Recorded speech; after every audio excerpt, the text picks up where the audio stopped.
పూరా లోకల్ అన్ని బిల్స్ అన్ని కార్యక్రమాలు మోదీకి చెప్పి చేస్తున్నారు. వీళ్ళు చేస్తారు చెప్పండి, మోదీకి చెప్పి చేస్తారని చెప్పండి.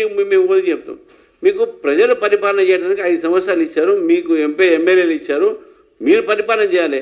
ఇక అదే కిషన్ రెడ్డి కిషన్ రెడ్డి ముఖ్యమంత్రి చేసిన సంజయ్ ముఖ్యమంత్రి చేయండి. ఇక్కడ మీరెందుకు ముఖ్యమంత్రి? అక్కడ మీరు అన్నీ కూడా వాళ్ళు చేస్తారు, వీళ్ళు చేస్తారు. ఎవరు ఇక్కడ బీసీ ద్రోయలేరు, అందరు బీసీ మిత్రులమే అందరం కూడా.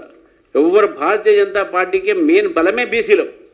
ఓబీసీలే బీసీకి బీజేపీ బలం. మా ప్రధానమంత్రి ఓబీసీ, మా ఒక ఓబీసీ కమిషన్ తెచ్చిందే బీజేపీ, దానికి రాజ్యాంగ భద్రత తీసుకొచ్చింది. 27 మంది మినిస్టర్లు తీసుకొచ్చిందే బీజేపీ. డాక్టర్ లక్ష్మణ్ గారిని ఎంపీ చేసిన బీసీలు చెప్పి మేము చేసినాం. వాళ్ళు ఎక్కడ చేశారు చెప్పండి. వాళ్ళ ఒక లిస్ట్ ఇవ్వమని చెప్పండి. వాళ్ళు ఎంతమంది ఓబీసీకి న్యాయం చేశారు? మొన్న చైర్మన్ ఇచ్చారు, ఎంతమంది బీసీలకు ఇచ్చారు? క్యాబినెట్లో ఎంతమంది బీసీలు ఉన్నారు చెప్పండి. ఇద్దరే.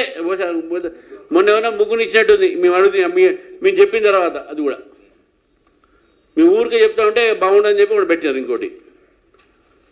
కాబట్టి భారతీయ జనతా పార్టీ ఈరోజు రాష్ట్రంలో బీసీలకు న్యాయం చేయాలంటే కేవలం బీజేపీ మాత్రమే.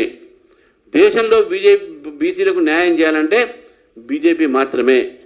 ఈరోజు కేల్కర్ కమిషన్ రిపోర్ట్ దగ్గర నుంచి ఇప్పటి వరకు చూసినటువంటి ఒక సంఘటన చూస్తే బీసీలకు అన్యాయం చేసింది కాంగ్రెస్ పార్టీ. ఇక దాన్ని ఆ సబ్జెక్టు బోధించుకునేందుకు అది పెద్ద సబ్జెక్ట్ అది.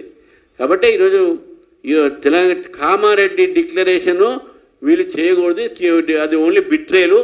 కామారెడ్డి బీసీల ద్రోహం చేసినటువంటి ఒక దినం అది. కామారెడ్డిలో పెట్టే మీరు మీటింగు అది బీసీ ద్రోహం దినం కింద భావిస్తుంది భారతీయ జనతా పార్టీ.